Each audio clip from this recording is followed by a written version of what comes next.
Hi guys, Miss Headwell here. I'm back to read chapter 14 of the book Flush. Chapter 14. $57.16. That's all Abby and I could scrounge up. And 51 bucks of it was hers. I would have had more if I hadn't bought new skateboard trucks on the first week of vacation. You think it's going to buy enough? Abby asked on the way to the store. It'll have to, I said. I didn't know the exact size of the Coral Queen's holding tank, but I guess it carried a couple 100 gallons of waste. I didn't know how much dye we could get for $57.16. Abby led me to the aisle where the food coloring was displayed. Blue won't work, right? No, that won't show up, I agreed, scanning the shelves. What do they use this stuff for anyways?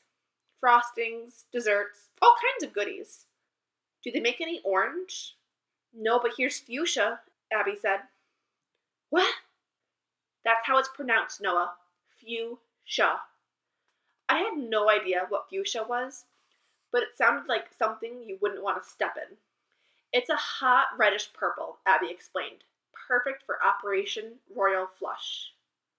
That was the code name we had given our secret mission to nail Dusty Muleman. We decided to use food coloring gel instead of laundry dye because the gel wasn't made with chemicals that would harm sea life. Even better, it was highly concentrated, which meant the small amount would dye a lot of poopy water. The plastic bottles were little, holding only an ounce.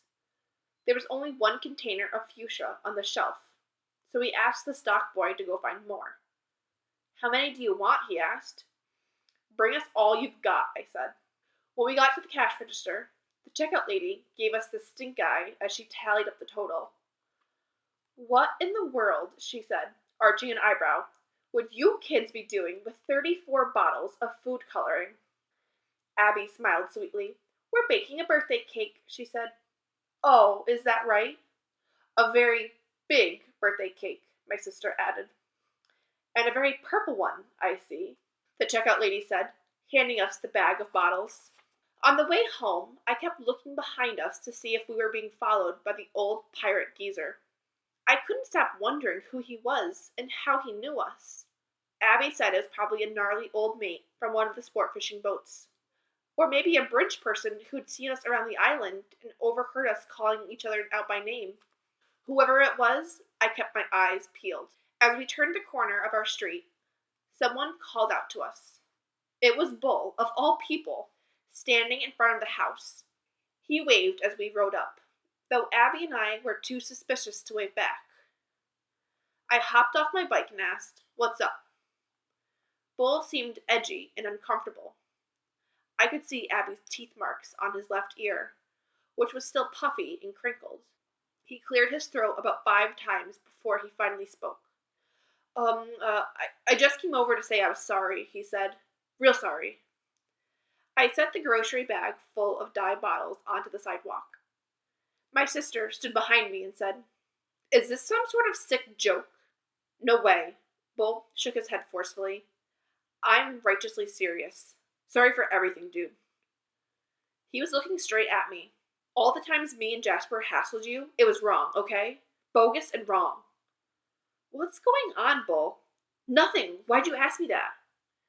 Because all of a sudden you're Mr. Huggy Bear. It's very weird. Come on, Underwood. Can't a dude say he's sorry and be real? What's the problem? Bull was getting frustrated, and I didn't want to push him too far. Okay, we're cool, I said. You said you're sorry, and I believe you. Excellent. Well, I don't believe you, Abby cut in. Either you're faking it, or you've had a total personality transplant. Bull's long, dull face pinched in confusion. What do you mean by that? What kind of transplant, you say? Never mind, I said. What about Jasper Jr.? Oh, yeah, I almost forgot. He's sorry, too. Really? Then where is he? Bull hitched his shoulders. Dark half-moons of sweat appeared in the armpits of his faded Harley-Davidson t-shirt. He couldn't come, but he wanted me to tell you it won't ever happen again, Bull said. We won't beat on you no more. That's nice. Next you'll be sending me flowers. Naturally, Bull didn't catch on that I was being sarcastic. I'd like to hear Jasper Jr.'s apology in person, I said. Fat chance, mumbled my sister. She picked up the grocery bag and lugged it inside the house. Bull just stood there, sweating through his shirt and staring down at his enormous bare feet. It sounded strange, but I kind of felt sorry for the guy. He'd quit school and left the Keys to be a big baseball star. But here he was, back on the rock, bagging groceries and hanging out with losers like Jasper Jr. Come on, man, tell the truth, I said, though it wasn't in Bull's nature. He looked up slowly. Underwood, who's the freaky old man, the guy in the woods? Just a friend, I said, thinking. A friend and a total stranger. Where'd he get that wicked bad scar on his face? He doesn't talk about it, I said, hoping that Bull would think I was tight with this pirate guy. The thing is, Bull said, he told me and Jasper to, well, what? He told us to tell you that we were sorry for what we had done to you and your sister. He was real clear on that, Bull said. But when it came time, Jasper just flat out wouldn't do it. He said he didn't care what some crazy old bush rat told him. What else did the old man in the woods say? I asked. Bull turned and checked over his shoulder, his eyes moving up and down the street. He said not to screw up again. He said he'll be hanging close and don't forget it. Bull's visit finally made sense. He came to apologize because he was terrified not to. You'll tell him, won't you, Underwood? Tell him I stopped over and said I was sorry. When you see him again, I mean it. Sure, Bull, when I see him again. Though I wondered if I ever would.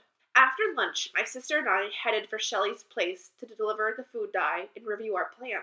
Even though she'd come to the door wearing the nappy pink robe and carrying a plastic razor, we could tell she was in better shape than the day before.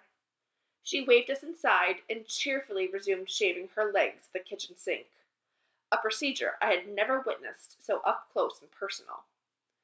The way Shelley did it wasn't quite as glamorous as the TV commercials.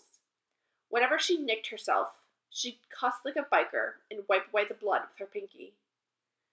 Abby watched in fascination, but I felt kind of weird, so I turned away and pretended to be enchanted by the scummy aquarium. I could hear the razor blades scraping across Shelley's skin as she said, So, we're good to go? What about Billy Babcock, I asked. Don't worry, I got all that figured out. But I was worried. If Billy was at the Coast Guard station when the sewage spill was reported, he'd tip off Dusty Muleman right away. It wouldn't take long for Dusty's crew to unhitch the Coral Queen and take her offshore, where they could flush the holding tank until there was no trace of our dye, and no way to connect Dusty to our crime. Ever since he heard Lice was gone, Billy's been spending lots of time at my bar, Shelley said, leaving $10 tips on $10 tabs. Did he ask you out? Only 2 or 3 times a night. Shelley tossed the pink razor into a trash basket, poured herself a cup of coffee, and sat down at the dinette. I'll handle Billy Babcock, she said with a confident smile. Now let me see what you got. Abby gave her the grocery bag containing the bottles of coloring gel. Shelley peeked inside and said, Those are puny little suckers. Sure they'll do the job? Well, it's concentrated, I started to explain. I know it's concentrated, Noah. I've baked a few treats in my time. Abby told her that we'd bought at the store. 34 bottles. Is that okay? No problem, said Shelley. I've got a purse big enough to carry a Honda Civic. She held up one of the bottles. Ever used this stuff before? Abby and I shook our heads. Well, it doesn't pour out like water. It's more gooey like sunblock. So you've really got to squeeze, Shelley said, demonstrating on a capped container. 34 bottles? That's going to take some time. I hadn't thought about that when we'd picked up the gel. Neither had Abby. See, it's just me working solo behind the bar, said Shelley. And Dusty doesn't like his customers to go thirsty. So I only get 2 15-minute potty breaks every night, which ain't nearly enough time to flush all this stuff. Does that mean you can't help us? I asked. Now, don't go get your shorts in a knot, she said. I'll tell Dusty I got sick off the shrimp salad. What's he gonna do? Make me go in a bucket? Isn't there a head near the bar? I asked. Abby poked me. Oh, huh? A toilet, I explained. On ships, they're called heads. Shelley told us that the Coral Queen had 3 sets. One fore, one aft, and one on the wheelhouse, which is out of the question. It's only for the casino manager and the crew. But aren't you part of the crew? Abby said. No, sweetie, I'm a bartender. They make me tinkle with the civilians.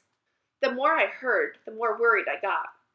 The longer that Shelley was away from the bar, the greater the risk that Dusty or one of his goons would go searching for her. Other things could go wrong, too. What if the toilets that she was using malfunctioned or got clogged? I decided on a slight change of plans. You'll need some backup on board, I said. I'll take half the dye and flush it from the different head. Shelley tossed her head. Oh, no, you don't, James Bond, Jr. It's too hairy. Just find me a place to hide. There's got to be somewhere safe. Hello, what about me? Abby interjected. Together, Shelley and I turned and said, No way. You don't bring me along, I'll rat you out to Dad and Mom, my sister declared. I swear to God, Noah. She wasn't joking either. The veins on her scrawny neck were popping out. She was so ticked off. You couldn't do this without me, she said. And if it wasn't for my $51, you wouldn't have enough dye to color a bird bath. I couldn't argue with that. This is getting way too complicated, Shelley said, slurping at her coffee. Look, we're only going to get one chance at Dusty, I said, so we better do it right. Shelley shot me a doubtful look. If you two brats get caught, we won't, Abby cut in. But if you do, we'll never mention your name, I said. That's a promise. Double promise, said Abby. Shelley sighed. I must be out of my mind. It was almost 5:30 when Mr. Shine dropped off my parents at the house. They'd spent the afternoon at the courthouse working out the final settlement of the Coral Queen case. Dusty Muleman had agreed not to prosecute my father for scuttling the casino boat.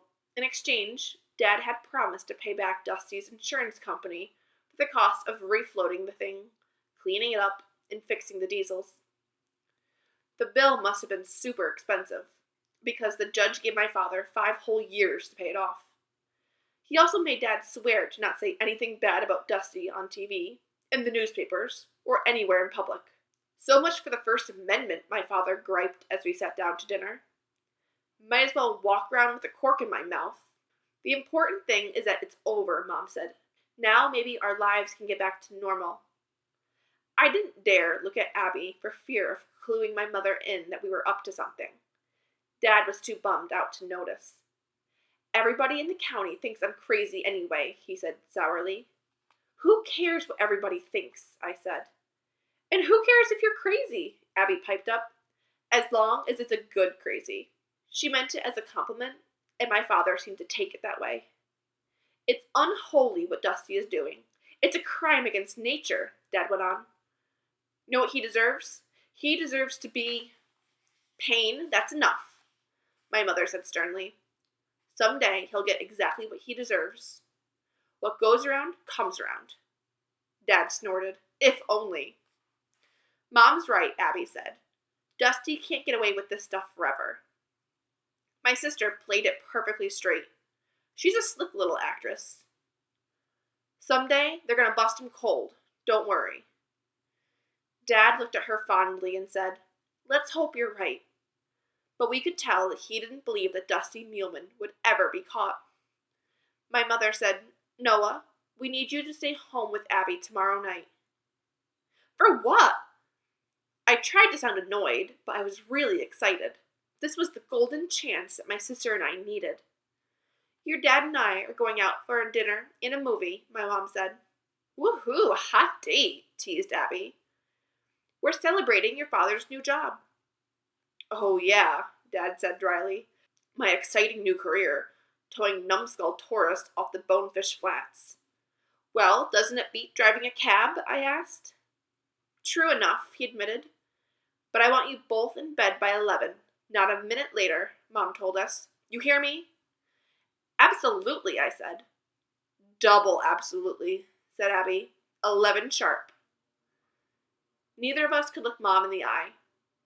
It felt very lousy lying to her, but honestly we had no choice. Not if we hoped to catch Dusty Muleman red-handed.